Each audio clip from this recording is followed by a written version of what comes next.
Hello दोस्तों, मैं सचिन अरोड़ा एक बार फिर से आप सभी का स्वागत करता हूं अरोड़ा एजुकेटर के इस ऑफिशियल यूट्यूब प्लेटफॉर्म पे।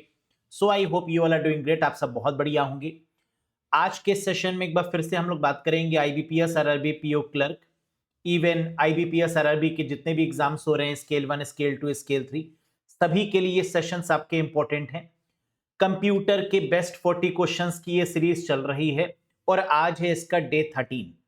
उम्मीद है कि आपने डे 1 से लेकर डे 12 तक सभी सेशंस को देखा होगा और बढ़िया तरीके से नोट डाउन भी कर रहे होंगे। तो चलिए एक बार फिर से अपने आप को एनालाइज करते हैं और फिर से ये वादा करते हैं कि 40 में से 40 क्वेश्चन सही करके आएंगे एग्जाम में, और जो कॉन्सेप्ट पढ़े हैं उनको अच्छे तरीके से रिवाइज भी करेंगे, तभी 15 मिनट के अंदर 40 क्वेश्चन को सही कर पाएंगे। तो let's have a look guys, कितना स्कोर करते हैं आज। साथ ही साथ वो कैंडिडेट्स जो कि बेसिक टू एडवांस लेवल पे कंप्यूटर पढ़ना चाहते हैं, बैंक एग्जाम्स को फोकस करते हुए basic to advance, IBPS RRB PO clerk, scale 1 scale 2 scale 3 levels पर भी, तो आप इस कोर्स से कनेक्ट कर सकते हैं। इस कोर्स का फायदा यह है कि यहां पर टॉपिक वाइज आपको चीजें मिलने वाली हैं। Topic wise theory, topic wise MCQs, topic wise PDF, topic wise मॉक्स। इसके बाहर कुछ आने की उम्मीद तो नहीं है।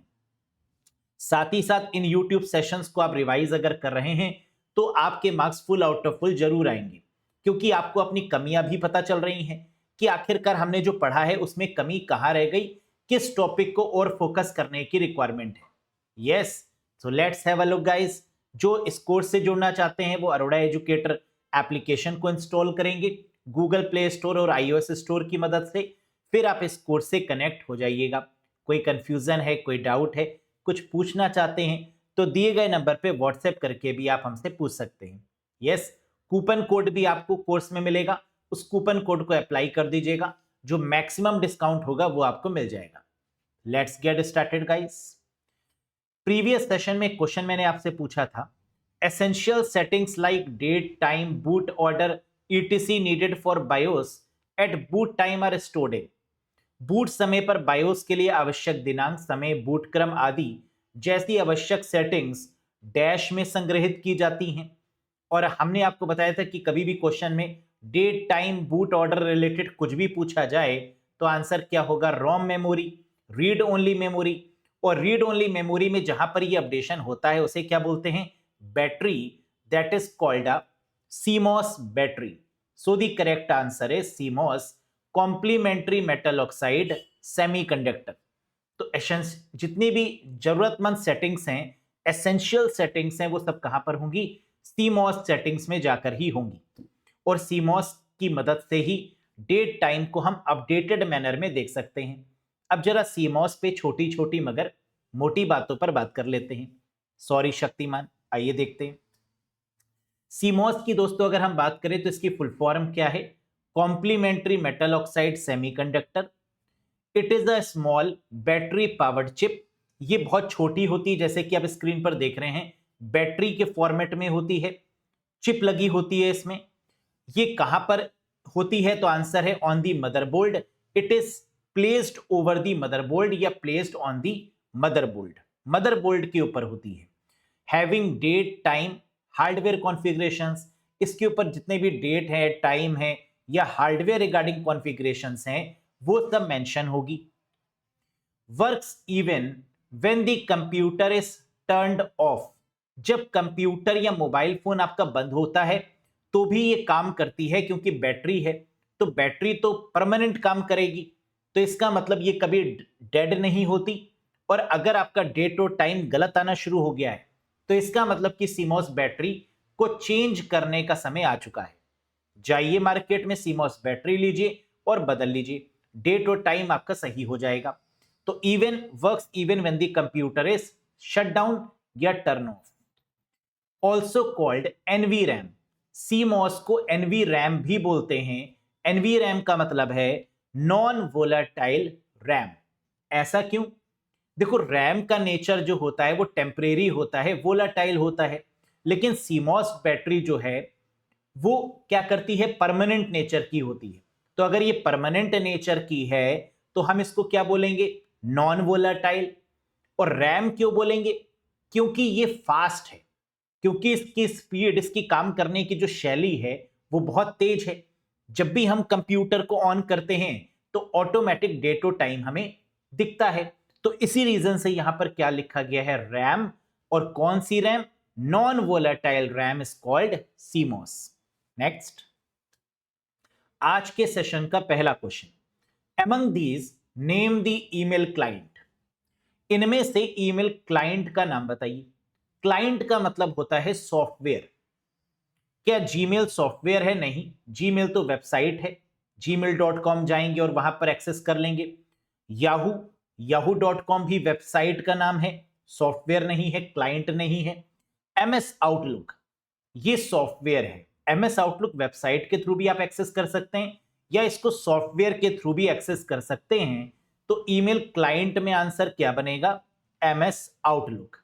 एओएल अमेरिकन ऑनलाइन ये भी वेबसाइट है। तो क्वेश्चन ये उठता है कि सर ईमेल क्लाइंट में आंसर क्या क्या हो सकता है? एमएस आउटलुक ईमेल क्लाइंट है, सॉफ्टवेयर के थ्रू एक्सेस करेंगे। एमएस आउटलुक के बाद मोजिला थंडरबर्ड ये भी आपका ईमेल क्लाइंट है। और एप्पल मेल ये भी आपका ईमेल क्लाइंट है। तो 4 नाम याद रखिएगा ईमेल क्लाइंट में, सॉरी 3 नाम, एमएस आउटलुक, मोजिला थंडरबर्ड और एप्पल का मेल। ये क्या कहलाते हैं? ईमेल क्लाइंट कहलाते हैं। Next, which protocol is mainly used by MS Outlook to receive email. MS Outlook द्वारा ईमेल प्राप्त करने के लिए मुख्य रूप से किस प्रोटोकॉल का उपयोग किया जाता है? कोई बात नहीं, अगर एमएस आउटलुक लिखा है क्वेश्चन में तो भी क्या हो जाएगा, हम जानते हैं मेल्स सेंड करने के लिए एसएमटीपी का यूज, और मेल्स को रिसीव करने के लिए, मेल्स प्राप्त करने के लिए POP3 और IMAP का यूज। क्या POP3 गिवन है? जी हां। क्या IMAP गिवन है? जी नहीं। So the correct answer is POP3, post office protocol version 3। Next, which topology is also known as hierarchical topology. Topology से एग्जाम में 3 से 4 क्वेश्चन आते हैं, तो ये बहुत इंपॉर्टेंट है गाइस। टोपोलॉजी का मतलब होता है फिजिकल और logical arrangement of computer over a network. Network के ऊपर कंप्यूटर्स को कैसे अरेंज किया जाए फिजिकल मैनर में, लॉजिकल मैनर में, that is called a topology. Question क्या कह रहा है? किस टोपोलॉजी को हायरार्किकल टोपोलॉजी भी कहा जाता है?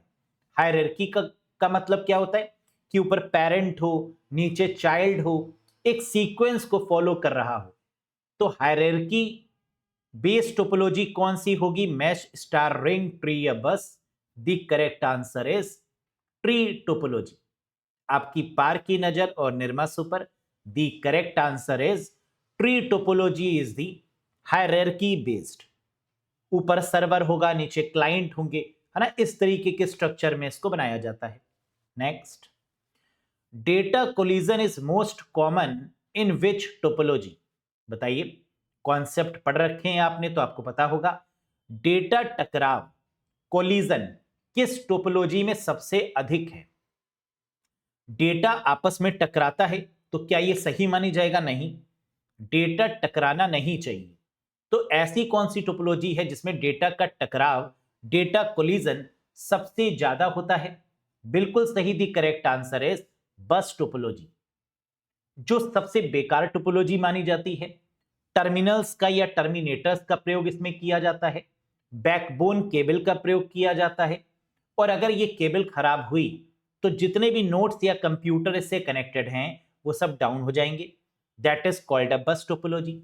तो इसी में ही डेटा कोलिजन, डेटा टकराव सबसे ज्यादा माना जाता है। Next, which topology is commonly used in local area network with switches. Switch के साथ लोकल एरिया नेटवर्क में सामान्यतः कौन सी टोपोलॉजी उपयोग होती है? लोकल एरिया नेटवर्क की दोस्तों अगर हम बात करें, इसका मतलब एक ऑफिस की बात हो रही है, एक बिल्डिंग की बात हो रही है। लोकल एरिया नेटवर्क पर बस, स्टार और रिंग तीनों काम करती हैं, लेकिन जो सबसे इंपॉर्टेंट टोपोलॉजी है जो लोकल एरिया नेटवर्क पे काम करेगी बहुत अच्छे तरीके से, वो स्टार है। ठीक समझ में आ गया? लोकल एरिया नेटवर्क पर बस, स्टार, रिंग तीनों काम करती हैं। लेकिन जो सबसे बेहतर मानी जाती है लोकल एरिया नेटवर्क के लिए वो कौन सी है? स्टार। अब क्वेश्चन में क्या पूछ रहा है कि ऐसी कौन सी टोपोलॉजी है जिसमें लैन में स्विचेस का प्रयोग करते हैं? स्विच, हब हो या स्विच हो, लगभग एक ही बात होती है ये। तो लोकल एरिया नेटवर्क में स्विच या हब किस टोपोलॉजी में यूज किया जाता है? स्टार टोपोलॉजी में। सो the correct answer is star. Hub पूछा जाए, सेंट्रल डिवाइस लिखा हो या स्विच पूछा जाए, इन दोनों ही केसेस में आंसर क्या होगा? Star is the right one. Next, failure of one node does not affect others in which topology? एक नोड के फेल होने से अन्य नोड प्रभावित नहीं होती, ये किस टोपोलॉजी में है? कि अगर कोई एक कंप्यूटर खराब हो गया तो दूसरे पे कोई भी इफेक्ट नहीं पड़ेगा, ये किस टोपोलॉजी को श्रेय जाता है? अब देखो, आसमान में तारे होते हैं, हर एक तारा अपने में इंडिविजुअल है ना। ऐसे याद रखिए कि कोई भी तारा अगर कम जल रहा है या कम लाइट दे रहा है ना, तो दूसरे तारे पे कोई फर्क नहीं पड़ेगा। यानी आंसर क्या होगा? तारा, यानी star is the correct one. तो failure of one node does not affect others in which topology, क्यों? क्योंकि यहां पर हब या स्विच का यूज करते हैं। तो अगर एक नोड या एक कंप्यूटर खराब होगा तो उससे दूसरे को तो कोई फर्क नहीं पड़ेगा। कब तक? जब तक हब या स्विच में प्रॉब्लम ना आए। जब हब खराब हो जाएगा या स्विच खराब हो जाएगा तब प्रॉब्लम आएगी। सभी कंप्यूटर्स में एक साथ प्रॉब्लम आएगी, क्योंकि सब किससे कनेक्टेड है?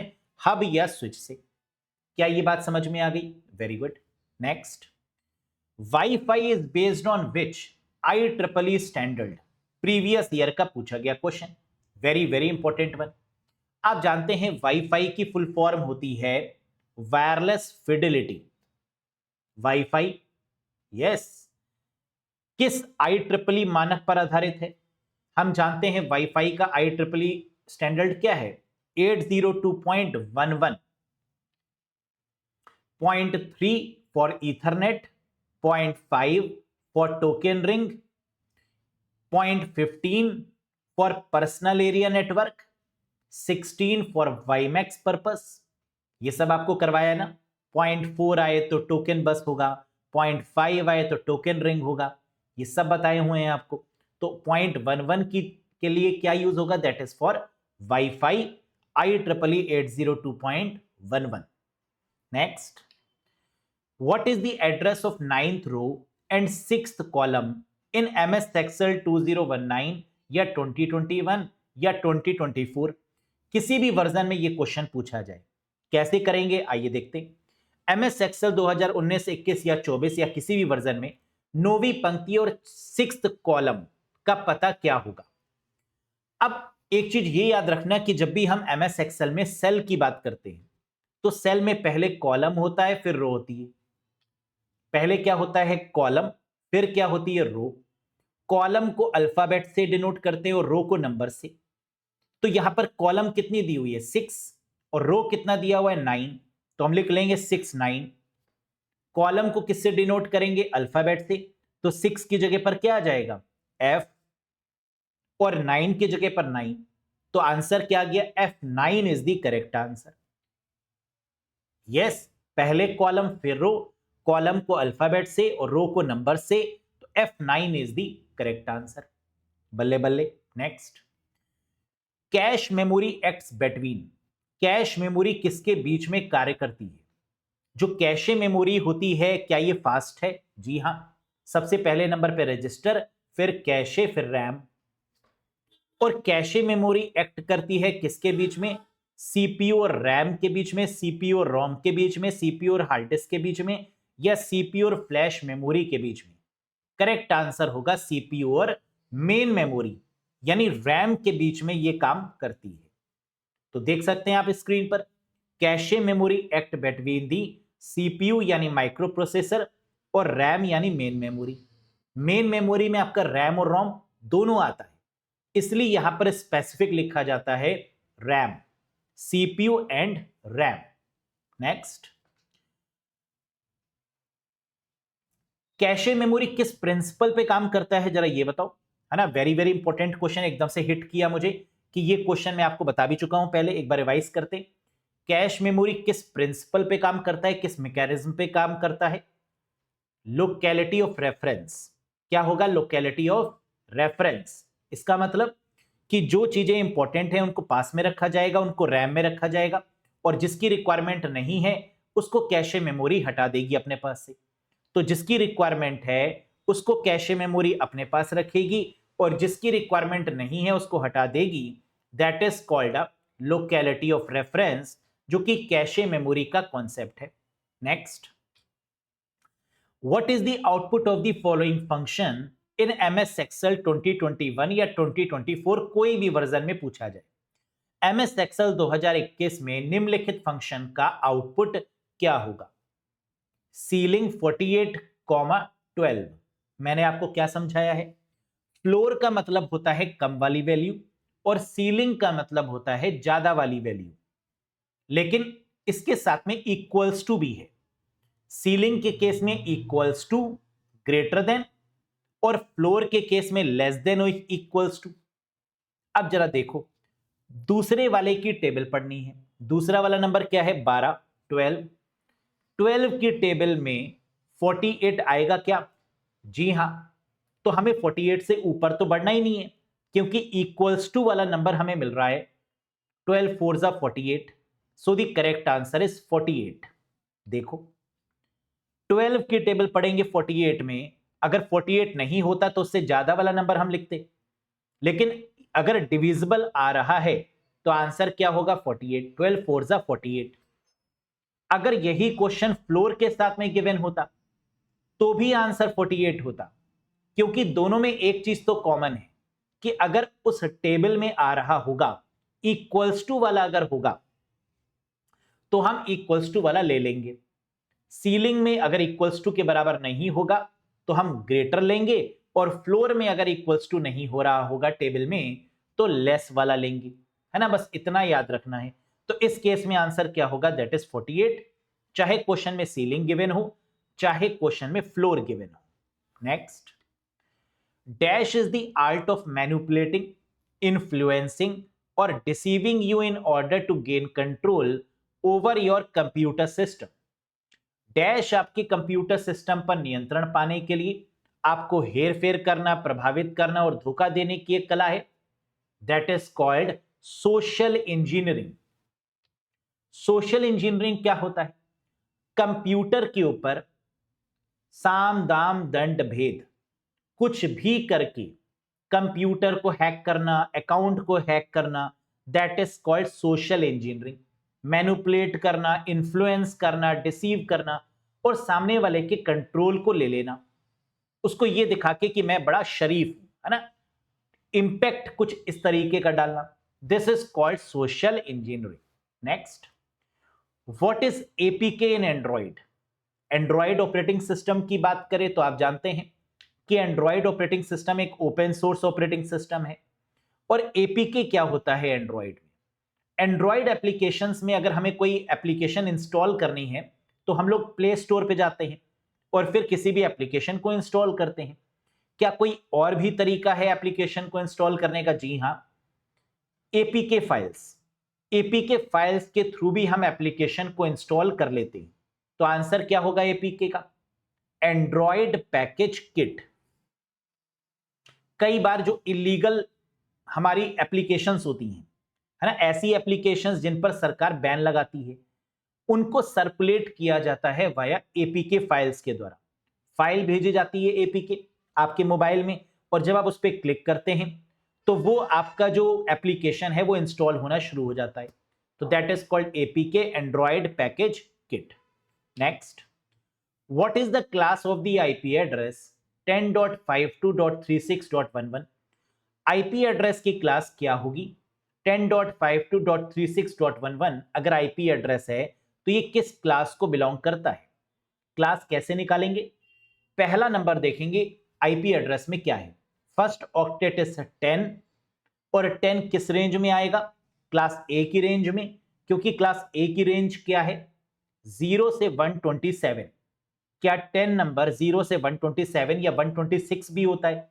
क्योंकि 127 आपका लूप बैक एड्रेस है जो टेस्टिंग के लिए यूज किया जाता है, लेकिन वो भी क्लास ए में ही आता है। तो 0 से 126 भी हो सकता है और 0 से 127 भी सही होगा। This is the range of class ए। तो 10 नंबर इसी के अंदर आता है, इसलिए आंसर क्या होगा? क्लास ए होगा। सबकी रेंज याद होनी चाहिए। क्लास बी 128 से 191, क्लास सी 192 से 223, क्लास डी 224 से 239, क्लास ई 240 से 255। तभी तो जो आईपी एड्रेस की ऑक्टेट की रेंज होती है वो कितनी होती है?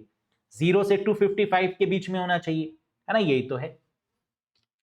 Name the first social media website. पहली सोशल मीडिया वेबसाइट या साइट का नाम बताइए। सोशल मीडिया वेबसाइट जैसे फेसबुक, इंस्टाग्राम, ट्विटर, है ना, एक्स यू कैन से, ये सब आपकी सोशल मीडिया वेबसाइट ही तो है। पहली कौन सी सोशल मीडिया वेबसाइट है जो सबसे पहली बनी? Very good, and the correct answer is 6 degree.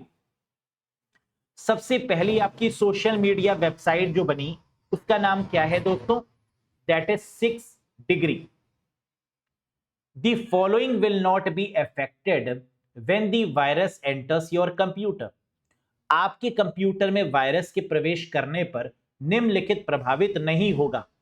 कह रहे क्या इफेक्ट नहीं होगा?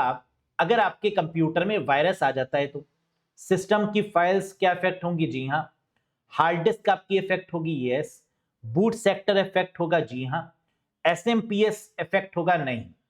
स्विच मोड पावर सप्लाई, ये क्या है? जहां से पावर आपकी जा रही है उसे बोलते हैं एसएमपीएस, और इसका वायरस से कोई भी लेना देना नहीं है। एक तरीके से हार्डवेयर है ये, है ना, और हार्डवेयर का वायरस से कोई लेना देना नहीं होता, तो एसएमपीएस पर कोई इफेक्ट नहीं होगा। Next, dash is a device that connect a laptop to multiple peripherals. Dash एक उपकरण है जो एक लैपटॉप को कई बाहरी उपकरण से जोड़ता है। मदरबोर्ड, डॉक, ईएलयू, कोर या प्रोसेसर? बताइएगा। बिल्कुल सही। लैपटॉप को चार्ज करने के लिए, लैपटॉप के पोर्ट्स को इस्तेमाल करने के लिए डॉकिंग स्टेशंस बनाए जाते हैं, दैट इज कॉल्ड डॉक। जैसे ये हमारा लैपटॉप है, उसके नीचे डॉकिंग स्टेशन आता है। डॉकिंग स्टेशन में हमारा जो लैपटॉप है वो ऑटोमेटिक चार्ज करता है रखते ही, और उसमें यूएसबी पोर्ट्स भी कनेक्ट दिए होते हैं, तो हम यूएसबी पोर्ट भी एंटर कर सकते हैं, वो हमारे लैपटॉप से कनेक्ट हो जाएंगे। तो क्या कह रहा था क्वेश्चन में? Dash is a device that connect a laptop to multiple peripheral. Laptop को कई सारे बाहरी पेरिफेरल से कनेक्ट करने के लिए, बाहरी डिवाइसेस से कनेक्ट करने के लिए किसका यूज करेंगे? आंसर इज डॉक, जिसकी फुल फॉर्म है docking station. Next, it is a software that uses an excessive amount of system resources. Very very important one, बहुत फेमस है। यह सॉफ्टवेयर है जो अत्यधिक मात्रा में सिस्टम संसाधनों का उपयोग करता है। मतलब कई बार आपको मोबाइल फोन में ऐसे सॉफ्टवेयर मिलते हैं जिनको आप डिलीट नहीं कर पाएंगे, जिनको आप अनइंस्टॉल नहीं कर पाएंगे, लेकिन वो आपके मोबाइल और लैपटॉप के लिए बहुत अननेसेसरी स्पेस भी ऑक्युपाई करते हैं। यस, आप चाहते हैं कि अनइंस्टॉल हो जाए लेकिन नहीं होगा। जैसे अभी संचार साथी एप्लीकेशन को लेकर सरकार ने बोला था कि इसको बाय डिफॉल्ट कर दिया जाए मोबाइल फोन्स में, एंड्रॉइड में, जिससे कि कोई भी इसको अनइंस्टॉल ना कर पाए। तो ये क्या कहलाते हैं ऐसे सॉफ्टवेयर? ब्लॉटवेयर कहलाते हैं। These are called bloatware. ऐसे सॉफ्टवेयर जो कि बाय डिफॉल्ट होते हैं या एक्सेसिव अमाउंट ऑफ सिस्टम के रिसोर्सेज को कंज्यूम करते हैं। ज्यादा कंज्यूम करेंगे ना मेमोरी, अगर आपकी काम की नहीं भी है एप्लीकेशन, फिर भी आप उसको अनइंस्टॉल नहीं कर पा रहे हैं, तो excessive amount of system resources जा रहे हैं ना, बिना फालतू के, कोई उसका यूज नहीं, that is called bloatware. Next, MS DOS support file name up to dash characters in length. Microsoft का डिस्क ऑपरेटिंग सिस्टम वर्ण तक फाइल नाम का समर्थन करता है कितनी? यानी एमएस डॉस ऑपरेटिंग सिस्टम में फाइल के नाम की लिमिट है, और वो कितनी लिमिट है? 8 कैरेक्टर्स की। आप जानते हैं बहुत फेमस क्वेश्चन है, दैट इज ऑफ 8 कैरेक्टर्स। ये क्वेश्चन पलट के भी पूछ लेते हैं कि 8 कैरेक्टर्स की लिमिट फाइल नेम में किस ऑपरेटिंग सिस्टम की है? ऐसा कौन सा ऑपरेटिंग सिस्टम है जिसकी मैक्सिमम लिमिट फाइल नेम की 8 कैरेक्टर्स है? तो आंसर क्या होगा? MS DOS, माइक्रोसॉफ्ट का disk operating system. Next, dash virus are embedded in a system memory. क्या ऐसा कौन सा वायरस है जो कंप्यूटर की मेमोरी में रहता है, एम्बेड रहता है, so it can be reactivated if the original virus is deleted. बताओ, डैश वायरस एक सिस्टम की मेमोरी में रहता है, इसलिए यदि मूल वायरस को हटा दिया जाए तो इसे फिर से सक्रिय किया जा सके। एक ऐसा वायरस जो कि कंप्यूटर की मेमोरी यानी रैम में रहता है उसे बोलते हैं resident virus. The virus which lives inside the random access memory, वो वायरस जो कि रैम के अंदर रहता है, that is called resident virus. Next, which of the following is math and trigonometric function available in MS Excel 365? Very important. MS Excel 365 में निम्नलिखित में से कौन सा गणित और त्रिकोणमितीय कार्य उपलब्ध है? जब भी एक्सेल में मैथ और ट्रिग्नोमेट्री वर्ड का यूज होगा, समझ जाइएगा एब्सोल्यूट फंक्शन की बात हो रही है। एक्सेल में बहुत सारे फंक्शन हैं, मैथ और ट्रिग्नोमेट्री के लिए जो फंक्शन काम करते हैं that is called absolute function. ABS function के नाम से इनको जानते हैं। Next, which is default search engine for Windows XP. Windows XP के लिए डिफॉल्ट सर्च इंजन कौन सा है? एक्सपी का मतलब होता है एक्सपीरियंस, और विंडोज एक्सपी के केस में जो by default search engine use किया जाता है दैट इज कॉल्ड एमएसएन। बहुत पॉपुलर है, और ये क्वेश्चन ये ऐसे भी पूछते हैं कि एमएसएन जो है वो डिफॉल्ट सर्च इंजन के तौर पे यूज होता है किस ऑपरेटिंग सिस्टम में?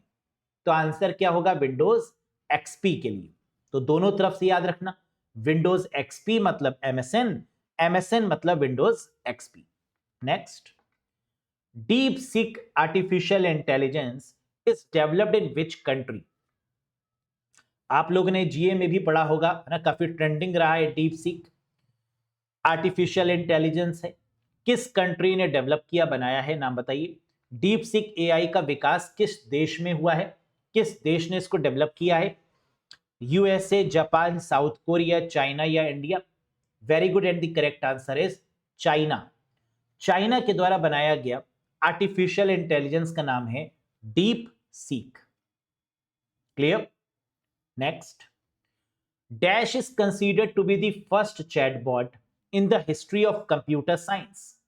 कई सारे चैटबॉट बने हैं, बार्ड है, गूगल का बार्ड हो गया, चैट जीपीटी हो गया ओपन एआई का, है ना, very very famous one. Google का जेमिनी भी आ गया है ना, आप जानते हैं। तो कह रहा है कि पहला चैटबॉट कौन सा है? Eliza. Eliza is the world first, या दुनिया का पहला जो चैटबॉट बना that is called Eliza. Next, UPI is built over the dash infrastructure. UPI किस बुनियादी ढांचे पर बनाया गया है? एग्जाम में फुल फॉर्म्स भी पूछते हैं एनईएफटी की, आरटीजीएस, आईएमपीएस, है ना, आपको पता होना चाहिए। तो UPI is built over the dash infrastructure. IMPS, UPI में इंस्टेंट पेमेंट करने का तरीका है ना, तुरंत पेमेंट हो जाता है, और तुरंत पेमेंट होने को क्या बोलते हैं? आईएमपीएस, इंस्टेंट पेमेंट सिस्टम, या इमीडिएट भी बोल सकते हैं। यूपीआई की फुल फॉर्म याद रखो, यूनिफाइड पेमेंट इंटरफेस, और आईएमपीएस का मतलब इमीडिएट पेमेंट सर्विस, तुरंत पेमेंट होने वाली service that is called IMPS. तो यूनिफाइड पेमेंट इंटरफेस और immediate payment service. Next, Gmail comes with a standard dash font size. बताइएगा, जीमेल मानक डैश फॉन्ट आकार के साथ आता है। आप जानते हैं जीमेल की जब भी बात होगी तो डिफॉल्ट फॉन्ट जो यूज होगा जीमेल में वो कौन सा है? सैंस सेरिफ है, और जीमेल का जो बाय डिफॉल्ट फॉन्ट का साइज है वो 10 नंबर है। तो 10 पॉइंट के साथ सैंस सेरिफ फॉन्ट का नाम या फॉन्ट फेस जिसको बोलते हैं, इसके साथ में आपका जीमेल बाय डिफॉल्ट ओपन होता है। तो फॉन्ट का साइज दोस्तों क्या हो जाएगा? 10 पॉइंट, और फॉन्ट का फेस क्या हो जाएगा? Sans serif. Next, When we work on any document on PC, it is stored temporarily on. जब हम पीसी पर किसी दस्तावेज पर काम करते हैं, अच्छा जी, तो उसे अस्थायी रूप से कहां संग्रहित किया जाता है? अस्थायी का मतलब टेम्परेरी। जब हम पीसी यानी प्रियंका चोपड़ा नहीं पर्सनल कंप्यूटर पे कोई भी काम करेंगे, तो जो हमारा डॉक्यूमेंट है वो टेम्परेरी कहां स्टोर होगा? रैम में। टेम्परेरी मेमोरी कौन सी है? RAM. So the correct answer is RAM. Primary memory भी बोल सकते हैं, लेकिन फिर प्राइमरी मेमोरी में रैम और रोम दोनों आएगा, लेकिन टेम्परेरी कौन सी होगी? That is RAM. Next, which of the following is a graphical package? निम्नलिखित में से कौन सा एक ग्राफिकल पैकेज है? Corel Draw, MS Excel, MS Word, PowerPoint या all of these? Excel spreadsheet है, वर्ड वर्ड प्रोसेसर है, पावर पॉइंट प्रेजेंटेशन है, कोरल ड्रॉ आपका ग्राफिकल पैकेज है। So the correct answer is Corel Draw. Next, which type of charts can Excel produce? Excel किस प्रकार के chart को तैयार करता है? मैंने आपको कई बार बताया है कि वैसे एक्सेल में बहुत सारे चार्ट होते हैं जिनको डिस्प्ले करने के लिए F11 फंक्शन की का इस्तेमाल करते हैं, लेकिन जो बेसिक टाइप ऑफ चार्ट्स होते हैं वो 3 होते हैं एक्सेल में। कौन कौन से? बीपीएल, बिलो पॉवर्टी लाइन नहीं, बार चार्ट, पाई चार्ट और लाइन चार्ट, यानी second option is the right one. Bar chart, line chart और pie chart, these are the 3 types of by default charts या basic chart in MS Excel. BPL से आप इसको याद रख सकते हैं, बिलो पॉवर्टी लाइन से याद रख सकते हैं कि बी मतलब बार है, पी मतलब पाई है और एल का मतलब लाइन है। Next, application software is developed to accomplish. Application software किस उद्देश्य से विकसित किए जाते हैं? बताइए। एप्लीकेशन सॉफ्टवेयर जैसे browser, search engine, MS Word, Excel, PowerPoint, है ना, ये सब आपके एप्लीकेशन सॉफ्टवेयर होते हैं। इनका उद्देश्य क्या होता है? रियल वर्ल्ड से कनेक्ट करना। Real world task is the right answer, ताकि हम जो डेली लाइफ के काम हैं उनको हम अच्छे से कर पाए वाया एप्लीकेशन सॉफ्टवेयर। जबकि सिस्टम सॉफ्टवेयर क्या होते हैं? जो कंप्यूटर के लिए बहुत इंपॉर्टेंट होंगे, जिनके बिना आपका कंप्यूटर काम नहीं करेगा। That is very very essential for the computer, that is called your system software. Utility software जो अगेन सिस्टम सॉफ्टवेयर का ही पार्ट है, लेकिन यूटिलिटी सॉफ्टवेयर एक ऐसे सॉफ्टवेयर होते हैं जो कंप्यूटर की परफॉर्मेंस को इंक्रीज करते हैं, जैसे antivirus, disk defragmenter, disk cleaner, है ना, these are called as utility software. Which of the following provide the slot to connect graphics card? निम्नलिखित में से कौन ग्राफिक कार्ड को कनेक्ट करने के लिए स्लॉट प्रदान करता है? ग्राफिक कार्ड का मतलब जीपीयू, ग्राफिक्स प्रोसेसिंग यूनिट भी इसको बोलते हैं या ग्राफिक्स कार्ड भी बोलते हैं। तो इसके लिए किस पोर्ट का यूज होगा? तो आंसर है एक्सीलरेटेड ग्राफिक्स पोर्ट, यानी AGP port is the correct one. ये बहुत फेमस है, ये क्वेश्चन अक्सर पूछते हैं एग्जाम में। AGP for the graphics purpose, accelerated graphics port, full form भी इंपॉर्टेंट है। Name the core banking software used by public sector bank designed by TCS. TCS के द्वारा डिजाइन किए गए सार्वजनिक क्षेत्र के बैंकों द्वारा उपयोग किए जाने वाले कोर बैंकिंग सॉफ्टवेयर का नाम बताइए। बताइए। बैंक में भी कई तरीके के सॉफ्टवेयर यूज होते हैं, लेकिन सीबीएस को सपोर्ट करने वाला कोर बैंकिंग सॉफ्टवेयर कौन सा है जो टीसीएस के द्वारा बनाया गया है? And the answer is banks, BANCS is the right one. तो टीसीएस कंपनी ने जो बैंक को सॉफ्टवेयर दिया है वो कौन सा है? बैंक्स है, BANCS है, याद रखिएगा। क्या कोई और भी सॉफ्टवेयर है जो बैंक में यूज होता है? यस। और वो किसने बना के दिया? इन्फोसिस ने। तो name the core banking software used by public sector bank designed by Infosys. Infosys द्वारा डिजाइन किए गए सार्वजनिक क्षेत्र के बैंकों द्वारा उपयोग किए जाने वाले कोर बैंकिंग सॉफ्टवेयर का नाम बताइए। That is called Finacle. ये क्वेश्चन उल्टा भी पूछते हैं कि फिनेकल सॉफ्टवेयर किस कंपनी के द्वारा बनाया गया? इन्फोसिस। बैंक सॉफ्टवेयर किस कंपनी के द्वारा बनाया गया? टीसीएस, है ना। तो दोनों तरफ से याद रखिएगा। क्लियर है? Next, for each instruction of a program in the memory the CPU goes through. Memory में किसी प्रोग्राम के प्रत्येक निर्देश के लिए सीपीयू किस माध्यम से गुजरता है या जाता है? तो सीपीयू को अगर कोई भी प्रोग्राम एग्जीक्यूट करना है, कोई भी इंस्ट्रक्शन एग्जीक्यूट करना है, तो वो सबसे पहले क्या करेगा? इंस्ट्रक्शन को फेच करेगा, फिर उसको क्या करेगा? डिकोड करेगा अपनी लैंग्वेज में, फिर उसको एग्जीक्यूट करेगा। तो करेक्ट सीक्वेंस क्या होगा? फेच, डिकोड और एग्जीक्यूट, यानी option 3 is the right one. Next, which type of security is provided by HTTPS? HTTPS द्वारा किस प्रकार की सुरक्षा प्रदान की जाती है? Hyper text transfer protocol secure, HTTPS. और एचटीटीपीएस जो है वो दो तरीके की सिक्योरिटी का यूज करता है। पहले जो सिक्योरिटी यूज करता था वो एसएसएल थी, सिक्योर्ड सॉकेट लेयर, और अब जिस सिक्योरिटी का यूज करता है वो टीएलएस है, ट्रांसपोर्ट लेयर सिक्योरिटी। तो आंसर क्या होगा? Both 2 and 3 is the right one. Secure socket layer SSL भी सही है, और टीएलएस मतलब ट्रांसपोर्ट लेयर सिक्योरिटी भी वैलिड आंसर है। Next, what is the preferred communication method used with system on a botnet? Botnet का मतलब होता है रोबोट नेटवर्क। बॉटनेट पर सिस्टम के साथ उपयोग की जाने वाली पसंदीदा संचार विधि क्या है?